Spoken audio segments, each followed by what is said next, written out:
सन्दर्भमा हो यो के ठाउँ अरे रिङमुबाट दुधकुण्ड अगाडि गइरहेको छ यो विभूषण जानी अगाडि जान अगाडि गइरहेछ यस्तो छ जङ्गलको बाटो रहेछ यो अगाडि कहाँसम्म हामी यहाँ तलबाट आएको अहिले चाहिँ अगाडि यता हामी जाँदैछौँ अहिले 31-46 को हाइटमा छ मेरो घडी अनुसार तर अब यहाँको हाइट अनुसार चाहिँ करिब हामी 34-33 तिर पुग्यो होला विभूषण गएर चाहिँ यहाँ यो चाहिँ हिँड्नु सक्ने रहेछ मजाले हिँड्दैछ मभन्दा अघि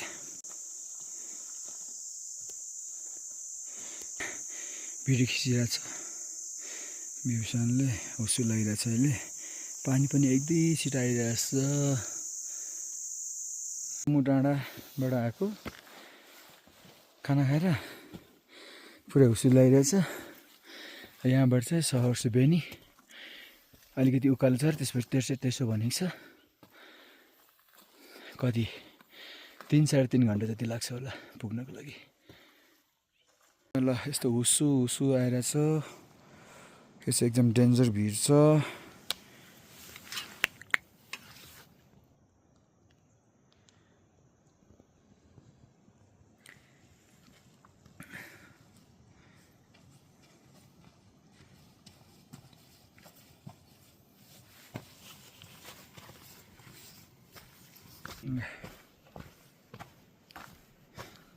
माथि हेर यहाँबाट पानी आयो कस्तो हुन्छ हेर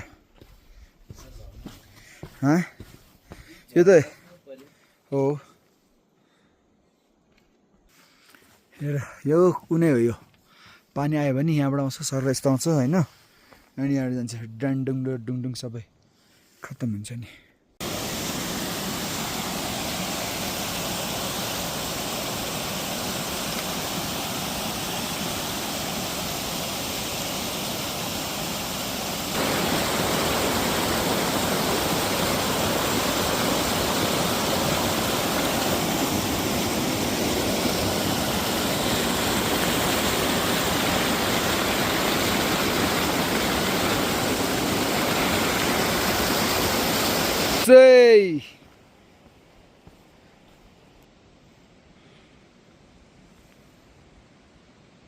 पनि अघि उता गएर थियो हामीले देखेपछि हामीसँग फलो गरेर आएर चाहिँ यो अब यसो दिने केही पनि छैन है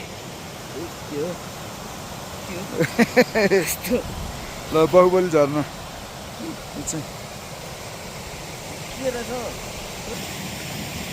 जाऊ न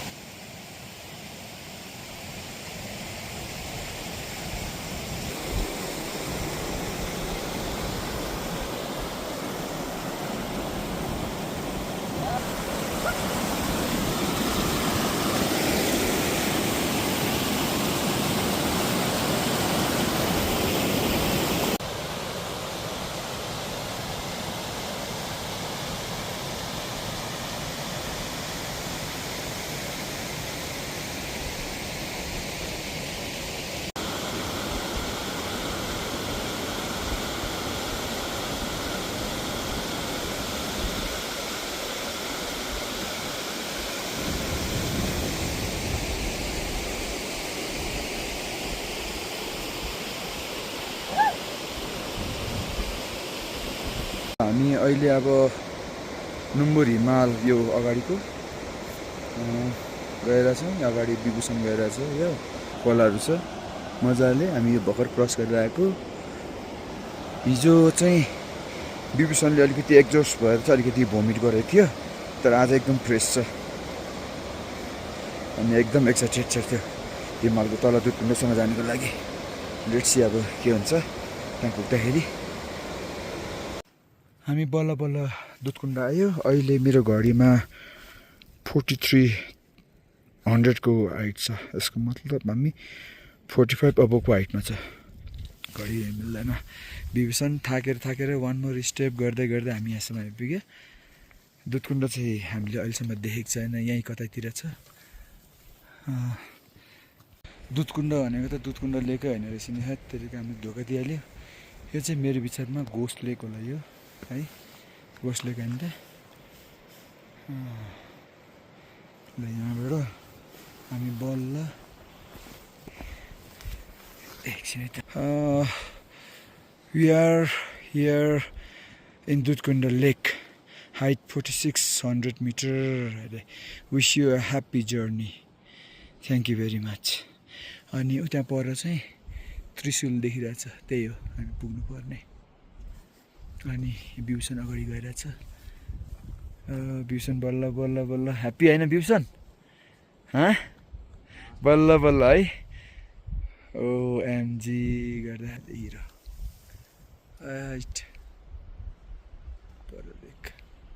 हामी फाइनल्ली दुधकुण्ड आइपुग्यो है।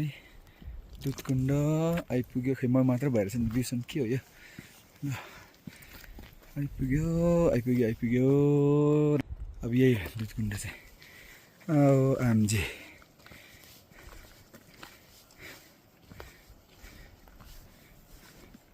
यस्तो रहेछ। पवित्र स्थल दुधकुण्ड पोखरीमा यहाँहरूलाई हार्दिक स्वागत छ। उचाइ 4600 मिटर। ल यो चाहिँ त्रिशूल एकदम ठुलो रहेछ यहाँ। दुधकुण्ड यहाँ कुन भगवान हो यो थाहा भएन।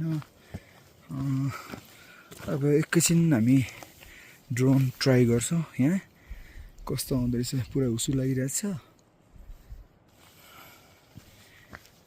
हामीले रिङमाउमा त अलिकति ड्रोन सुट गऱ्यो, चलाउनु आए पनि नआए पनि जस्ट रेकर्ड चाहिँ भएको रहेछ। ल यहाँ चाहिँ के दियो त यो? भगवान बुद्ध रहेछ। यता पदम सम्भव, यता खडसेडी।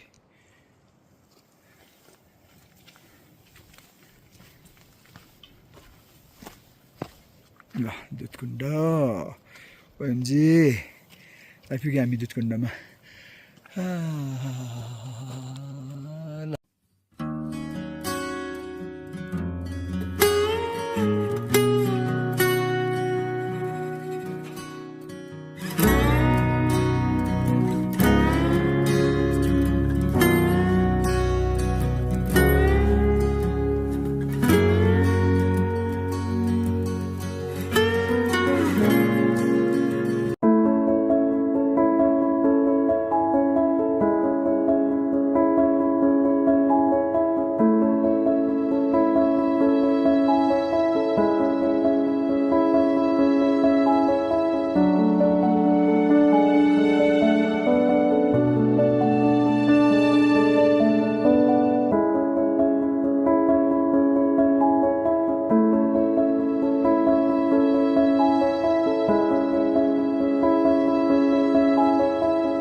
दुधकुण्ड पोखरीमा आइसकेको छौँ।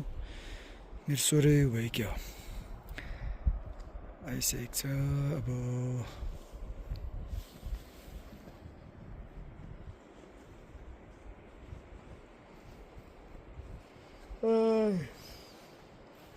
अब हामी चाहिँ निस्किनुपर्छ फटाफट यहाँबाट। भाप्से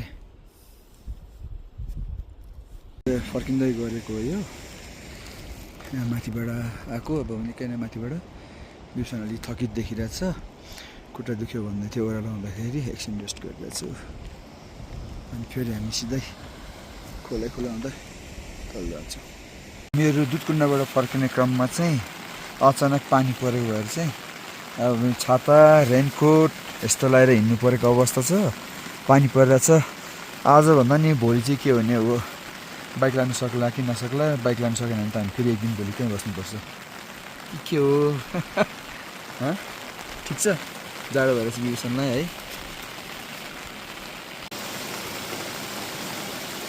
हिँड्ने बाटोमा यस्तो पानीको छ। माथि पनि यस्तो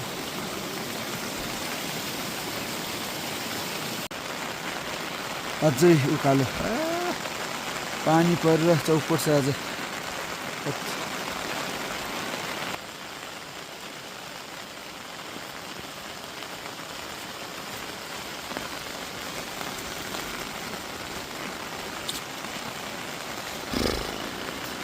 थाकेको छ।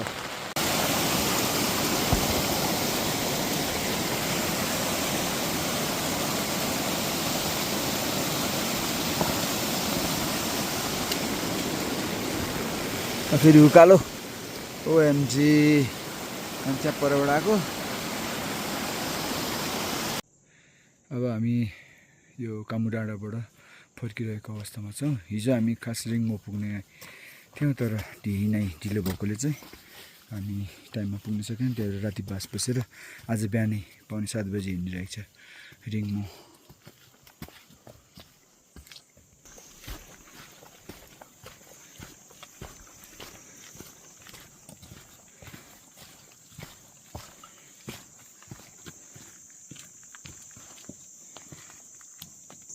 आओ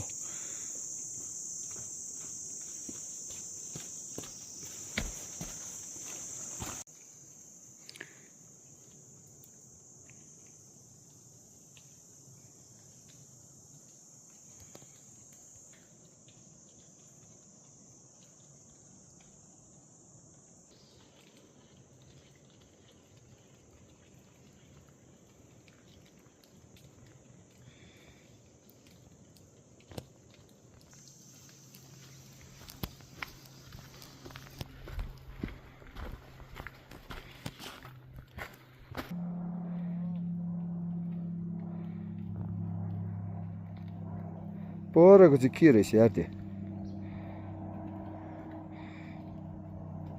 प्लेन पनि गइरहेको छु। गएछ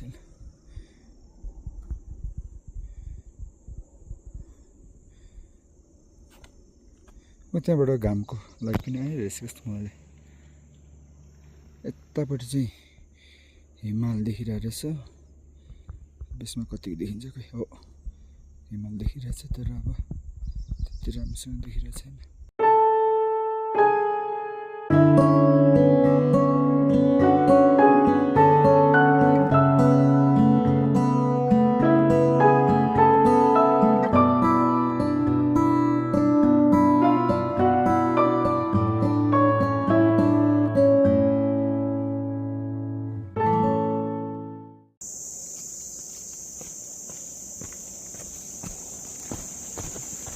प्लेन चाहिँ कति चढ्ने रहेछ, चल्ने रहेछ।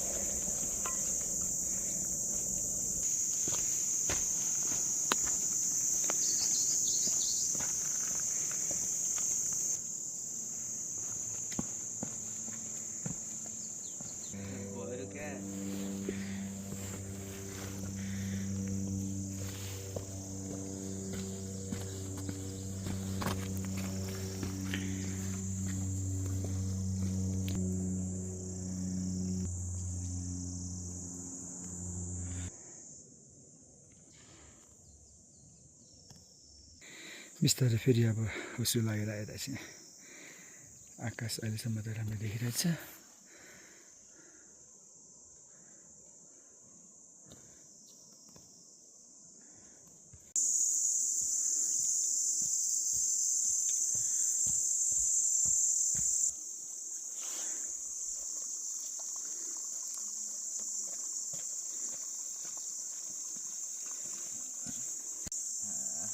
भन न रमाइलो भयो छिटो होइन बोल्नु पनि यस्तो छ ल जाउँ त्यसो भए ल पानी खाएर छ अहिले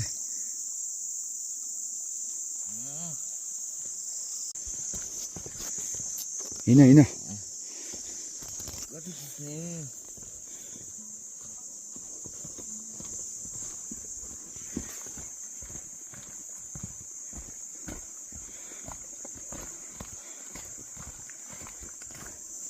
हामी यहाँको बाटो यही हो र भने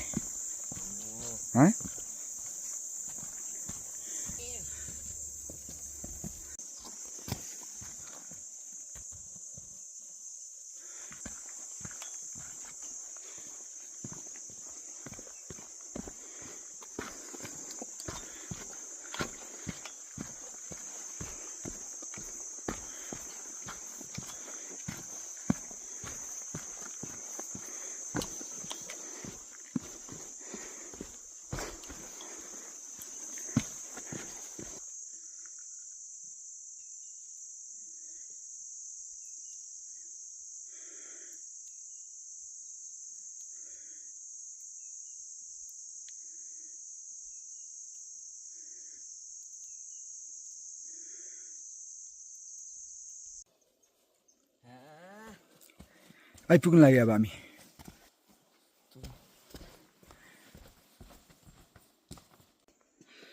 अहिले हामी केरङपट्टि आइपुग्यो हाइट कति 3 के हो यो ल यहाँ विभूषण यहाँबाट अलिकति मात्र होइन आधी घन्टा पनि लाग्दैन होला 15-20 मिनट होला विभूषण ल जाउँ अगाडि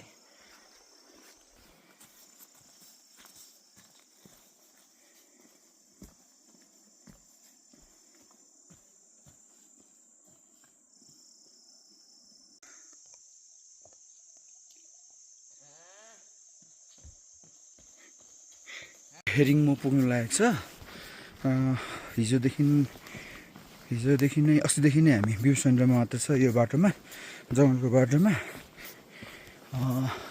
विभूषण आइरहेछ यस्तो छ यो पुरै जङ्गल सायद अब 10-15 मिनटमा हामी रिङमा पुग्छौँ रिङमा पुगेपछि हामी एकछिन त्यहाँ अब ब्रेकफास्ट खान्छौँ सुकुटी त्यहाँ सुकुटी मिठो छ सुकुटी खाएर अनि हामी काठमाडौँतिर हिँड्छ र काठमाडौँ पुग्नुभन्दा अगाडि यो रिङमोदेखि फाप्टुसम्म चाहिँ अलिकति बाटो हिल्लो छ एकदमै अब त्यहाँ चाहिँ कसरी जाने हिजो पानी परेको थियो दिनभरि बाटो कस्तो हुने थाहा छैन अनि घर पुगेपछि चाहिँ फेरि मासु भात खानुपर्छ मजाले एकचोटि हो भन न के हो मासु भात खानुपर्छ नि त घर पुगेपछि ल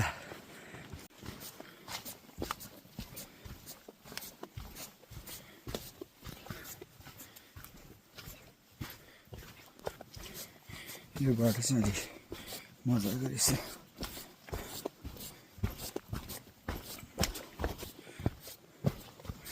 यो भन्दा अहिलेसम्म एक्सिडेन्ट कति बेर लागेको हो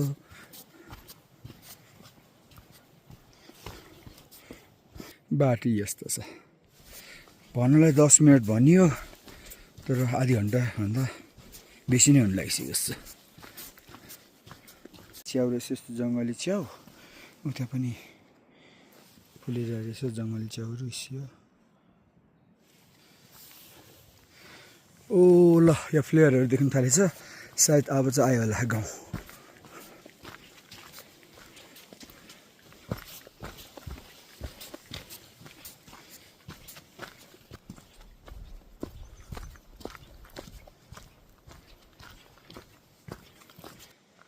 रुख नै कस्तो सबै लेउ लागेको छ रुख एउटा अस्ति आउँदाखेरि मलाई एकदम मन परेको यहाँ रुख ढलेको रहेछ माथिबाट अनि मान्छेलाई अप्ठ्यारो हुन्छ भनेर यहाँ बिचमा काटेर मान्छे हिँड्ने बाटो बनाइदिएको छ सट्टला राखेर गएँ यहाँबाट। अय्या रुखहरू चाहिँ यहाँ टन्नै लडिरहेको रहेछ। जताततै रुख ढलिरहेछ। किन ढलेको यो खोइ अब नेचुरल तरिकाले ढलेको कि मान्छेले ढालेको। यहाँ चाहिँ अलिकति अप्ठ्यारो रहेछ। यहाँ चाहिँ चिप्लेन भन्ने डर छ। यहाँ चाहिँ वाइट ल बाटो काट्यो। यहाँ चाहिँ सानो तुरतुरे झर्ना। हिजो हामीले योभन्दा कति ठुल्ठुलो झर्नाहरू देख्यो बाटोमा। यो रुखको पातहरू चाहिँ एकदम मजाको सेपमा छ। यो कुहिरहेको छ विभूषणले। आज चाहिँ ओह्रालो भएकोले निकै फुर्ती साथ हिँडिरहेको छ अगाडि होइन त। अब यो रिङ्नुभन्दा अगाडिको हाम्रो यही रेकर्ड। उता चराएर कस्तो मजाको थियो ल गइहाल्यो। यो पनि भाँचेको रहेछ त्यो रुख हुँदैन त यहाँसम्म आक्सिस। अप्सी केही बोल्नुपर्छ? अलिकति वास गऱ्यो हामीले। अस्ति जाँदाखेरि पनि हामी यहीँबाट गएको यो झर्नाबाट। पानी त खतरा छ।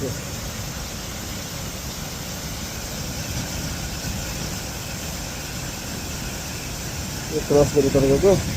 म आउँदाखेरि चाहिँ लड्यो 15मा लडेपछि चाहिँ अनि फेर बाइक चालक त्यस्तो म त्यस्तो भएकोले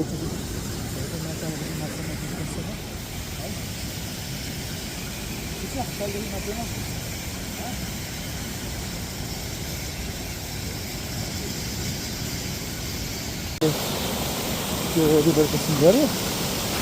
यस्तो यहाँ त बिचमा एकछिन बाइक अड्केर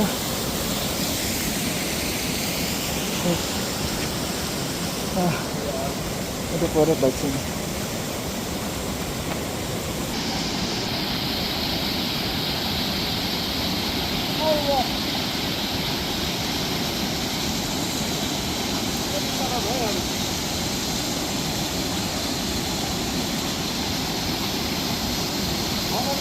फेरि रिभर क्रसिङ आउनु लागेको छ। यहाँबाट रिस्को दक्षिण ल अगाडि समाज पऱ्यो। कन्फेन्ट त सकिन्छ छिटै त।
ओखलढुङ्गा कि घुर्नी अगाडि छ नि, घुर्नी अगाडि अघि त्यहाँ ब्रिज बनाएर छ नि अहिले तर जानु मिल्ने। अनि त्योभन्दा पहिला त अब तलैबाट त्यो खोला तरेर आउनुपर्छ नि। अनि त्यहाँ नि एकचोटि हामी पताले जाँदा गाडी नतानेर पछाडि आएको थियो नि, ठ्याक्कै हाम्रो गाडीको गाडी, अनि ढकाल्नु परेको थियो अरू मान्छेले।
उकालोमा रोक्यो भने तान्नु सक्दैन क्या। ठुलो गाडीहरू ठुलो गाडी जेसुकै उकालोको, त्यही भएर उकालो जाँदाखेरि कहिले नि गाडीको पछाडि बस्दै नबस्ने क्या, जानु दिने बरु गाडीलाई। अनि बाइक चाहिँ हाम्रो बाइकको पनि पछाडि कहिले पनि नजिक नबस्ने क्या उकालोमा। उकालोतिर अप्ठ्यारो छ ठाउँमा कहिले नि सँगै बस्नु हुँदैन क्या। अनि त्यहाँ कहाँ त कन्ट्रोल गर्नै सक्दैन।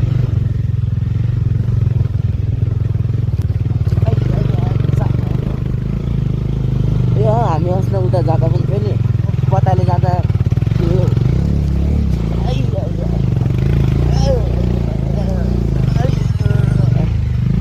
कसरी आयो मलाई थाहा छैन। कसरी आयो मलाई थाहा छैन।